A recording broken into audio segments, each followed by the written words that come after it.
Kinumpirma ng Manila International Airport na nakuha na ng may-ari ang mga dolyar na kanyang naiwan sa Ninoy Aquino International Airport Terminal 3 noong nakaraang araw. Ito ay kaugnay sa ulat na natagpuan at napulot ng building attendant sa ilalim ng mga upuan ang 2 piraso ng medyas na may laman ng mga dolyar sa nasabing terminal. Ito ay nakita ni Rosalina Celerio habang siya ay nagwawalis at nang suriin na ang laman nito ay saka nakitang mayroon itong $18,800 o katumbas ng mahigit 1 milyong halagang pera. Ayon kay Manila International Airport Authority spokesperson Attorney Chris Bendijo, nakatanggap na sila ng formal report na mayroon ngang claimant at gayon din ang pagsuri o pag-verify nila sa katauhan kung siya nga ba talaga ang totoong may-ari nito. We backtracked dun sa CCTV and during the turnover, it was also in the presence of the Bureau of Customs. So, na-claim na po itong naiwang perang ito. Kung araw pong naiwan ito,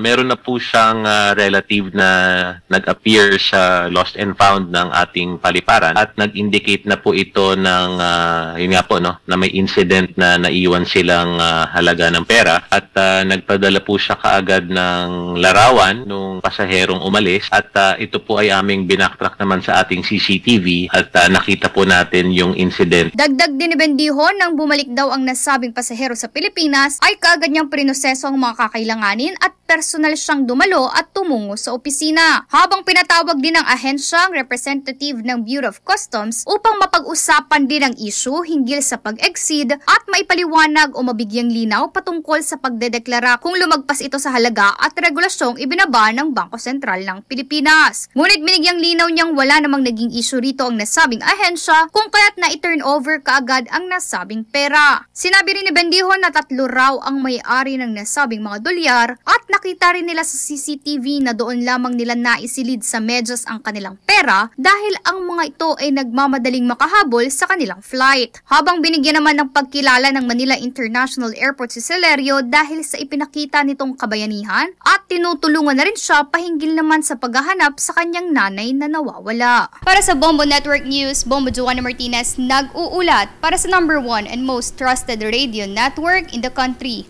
Bombo Radio Philippines. Basta Radio, Bombo!